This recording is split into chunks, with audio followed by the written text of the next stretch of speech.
Imagine this, the stock market crashing, not by accident, but by design.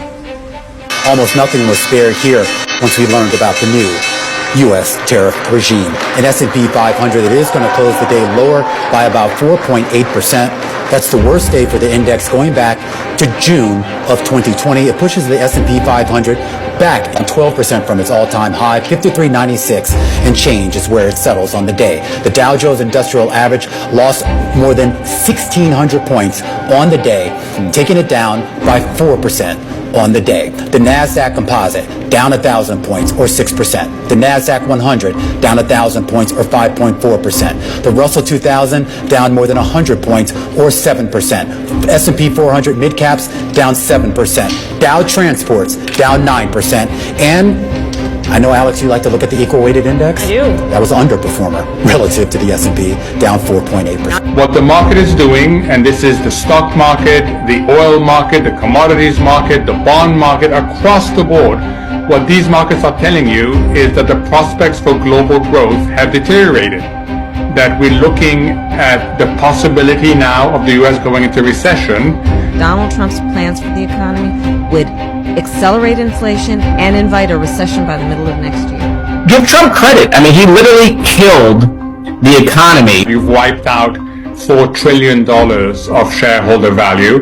He's made that happen. I mean, he literally wiped away trillions of dollars from the U.S. economy. We can't even make that up in the tariffs. We have major breaking news right now. There's complete turmoil on Wall Street. We just got futures numbers. Dow futures are down another 1,531 points, or about 4%. The S&P 500 about 4%. NASDAQ 100 futures also tanked as well, folks. This is a bloodbath, and tomorrow is going to be literally potentially Armageddon on Wall Street. Folks are predicting a possible 1987 stock market crash. To put that into perspective, we haven't seen something like this really since 2008, and the odds of a recession are rising extremely fast. If you could see a major recession in America, the market tomorrow is going to plummet once again, likely. It's all bad news all around right now for the United States. We have some big news right now. There's increased panic on Wall Street right now ahead of Dow futures, stock market futures opening this evening, to the point where big Wall Street trading desks will be fully manned in preparation for the futures opening this evening. According to latest Fox Business reporting, big Wall Street trading desk will be manned in time for tonight's future opening. They are preparing for more selling, intense selling, and it reminds this reporter of 2008 when the big banks fell. Many people are expecting potential sell-offs to the point of 1987, where we had one of the worst market crashes in recent memory. So we've got some very concerning news coming in right now. Wall Street is in a complete and total panic about the markets tomorrow. They are predicting a devastating stock market crash at the opening bell. This is from a Fox Business reporter. Big Wall Street trading desks will be staffed for tonight's futures open. They are preparing for, quote, intense selling. CNBC's Jim Cramer is warning of a 1987 Black Monday-style stock market crash Monday. And Europe is not taking Donald Trump's tariffs lightly. The European Union has agreed to impose tariffs on $28 billion worth of U.S. imports. Meanwhile, we're already seeing the crypto markets react. Bitcoin is now below 80,000. If you remember, it wasn't long ago that Donald Trump posted this: "Congratulations, Bitcoiners, won $100,000. You're welcome. Together we will make America great again." Folks, buckle up. Things are going to get messy. There is no way to sugarcoat this. We could be in for something that looks like the 2008-2009 crash. We could even be looking at something that looks like the Great Depression of 1929. And the worst part about all this is that none of this had to happen. This is entirely self-inflicted by Donald Trump. Not by accident, but by design. He spent 2 or 3 years thinking hard about how he can actually implement and execute his ideas. And he surrounded himself with people who have no experience, for the most part, of actually being in government.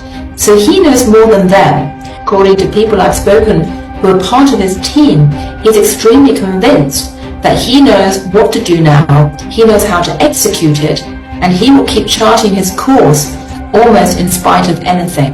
What if one man saw it coming and no one listened? Last year, April 19, 2024, Maxwell Azazela set himself on fire outside Trump's hush money trial in New York. He wasn't just a protester. He left a warning, a manifesto claiming a secret kleptocracy controlling both parties was plotting a fascist coup. His proof? They'd crashed the system to take over. Crazy, right? What if he was right?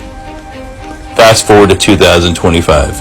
Trump's back, and his tariffs are hitting like a sledgehammer. February 25% on Canada and Mexico. 10% on China. Markets dip, but he pauses. Mexico's tariffs. False hope. March. He doubles China to 20%, reinstates the rest. The S&P 500 loses $4 trillion in a week. Then April 2nd, 10% on all imports. The steepest trade barriers in a century. April 3rd, 2.4 trillion vanishes in a single day. 6.4 trillion total since March. Here's the kicker. He's ignoring every warning. GDP's forecast is at minus 2.4% for quarter one. Recession odds have hit 35%. Consumer confidence, lowest since 2022. Investors, 61% of them are bearish. But Trump's response, it's going very well. Indeed it is. No fixes, no backtracking, just more tariffs. The Atlanta Fed says, we're contracting. Goldman Sachs sees a downturn. Economists warn of a 1930s-style trade war, and Trump, he shrugs. It's getting worse. China has slapped a 34% tariff on us starting April 10th, 6 days from now. Canada is hit back with a 25% tariff on 155 billion of our goods. Mexico's joined in. Ford, GM, Apple, Amazon, shares are tanking. Look at the stock market right now. Supply chains are breaking.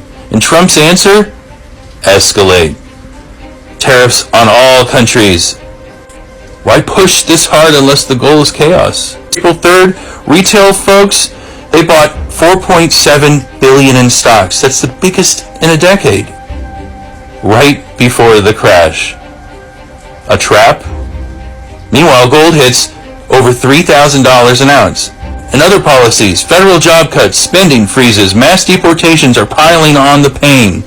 Elon Musk's secretive efficiency team, deleting records, smells like a cover-up.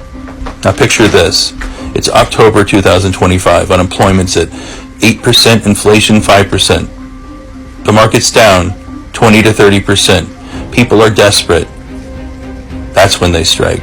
Azazelos kleptocracy declares an emergency. Economic sabotage, they'll say. Suspend elections, crack down, seize power. A fascist coup, just as he warned. Writing a crisis they made.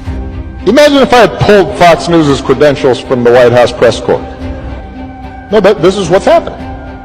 Imagine if I had said to law firms that were representing parties that were upset with policies my administration had initiated, you will not be allowed into government buildings. We will punish you economically for dissenting from the Affordable Care Act. We will ferret out students who protest against my policies. The crash isn't a mistake. It's a spark. So while the economy is crumbling, this is what Donald Trump did today. He's golfing. That on the morning of 9/11, a lady looked out of her apartment in New Jersey, looking over to the burning tower, the first one, and saw 5 Middle Eastern-looking men filming it, high-fiving and cheering. He took them to be Arabic. She called the police. The police eventually tracked them down. They had traveling around in a white van. They were Israelis. They became known as the Dancing Israelis. They were arrested and kept in custody for 71 days until the ultra-Zionist head of the criminal division of the Justice Department, Michael Chertoff, released them. And they went back to Israel. These 5 dancing Israelis, 2 of which were known by the police to be Mossad agents, said that they were there to document the event. Well, hold on. How did you know it was going to happen?